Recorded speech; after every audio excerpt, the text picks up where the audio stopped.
คนก็แดงเป็นบอนไว้หน้าสะอ่อนเมื่อยามเย็นเบิ่งเป็นคนลาวแก้มขาวๆเนื้อเย็นเส้นผมสีดำบ่ค่อยเห็นนึกว่าเป็นคนต่างแดน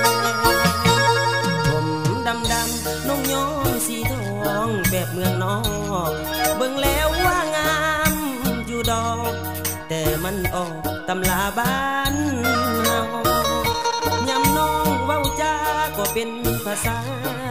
แบบลาวน้องเอ้ยอย่าหลงหัวเมาเหมือนเจ้าสาวอ้ายหนุ่มคมทองที่ของลาวเก่าผมเดียงแท้เคยมีมาตั้งแต่น้องอย่าไปสังคมบ้านเขาเรื่องนี้12ของ14ประเพณีลาวแม้แต่ของกินกับข้าวยังมีลาบเท่าบนปลาดุกน้ำผมดำไอ้ว่ามันงามเป็นหนึ่งเบิ่งแล้วงามซาบซึ้งใจลำพึงใส่มาเฮาเป็นคนลาวน้องแก้วตาอย่าหลงสีแสนน้องอย่าไปหลงผมแดงน้องลาคำแพงจนลืมผมดา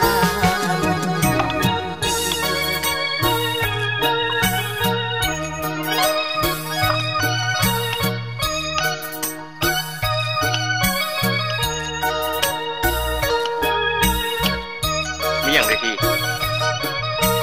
มีอย่าง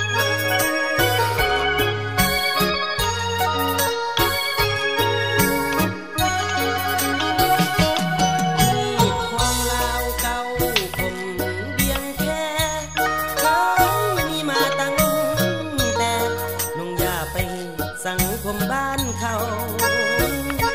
เรื่องนี้12ของ14ประเพณีทีนี้เขาจริงพักเราแม้แต่ของกินกับข้าวอย่ามันแต้ผมไม่หรอกยังมีลาบเท่าปนปลาดุกน้าผมดำไอ้ว่ามันงามเป็นเขาเบิ่งแล้วงามซาบซึ้งใจลำพึงสนีมาเห็น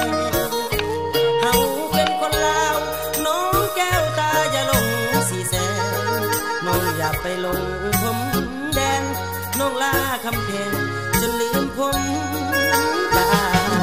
หลมเลยว่ามันลมมาปุ๊บตีเขาให้เลยนะ